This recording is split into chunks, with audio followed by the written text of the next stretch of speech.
Yeah, it's a pleasure to greet you. We are back to this moment in which we can carry on the teaching, which is the words of beloved that YAHVAH and YAHOSHUA. It's the number 16, that is the teaching that we are going to follow today. Yeah, we are back to this moment in which we can carry on the teaching. It's the teaching that we are going to follow today is the number 16, and the title of the teaching is Elia must baptize you when you were convinced, and I have to continue it, in order for you to be saved, and then you will never commit sin anymore. And that's it, you must be baptized. So why you must be baptized? What is the reason of that? Yes, when once you are convinced, yeah, sorry, the law is make the nations as disciples and baptize them. So let's read that word.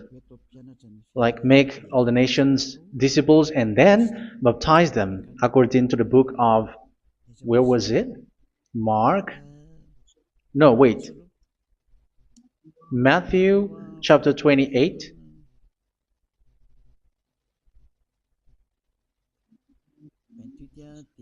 Verse 19 and 20. That's it.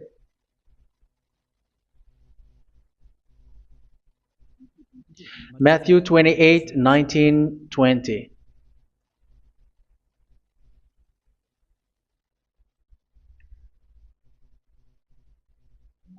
Therefore, go and make disciples of all nations. So here, all the nations are made disciples, so you are going to be a student. Baptizing them in the name of the Father, of the Son, and of the Holy Spirit, and teaching them to obey everything I have commanded you. Which means, once you have been taught, when someone is being taught, like what Eliad is doing right now, and after that teaching, what is he doing? He's going to baptize the person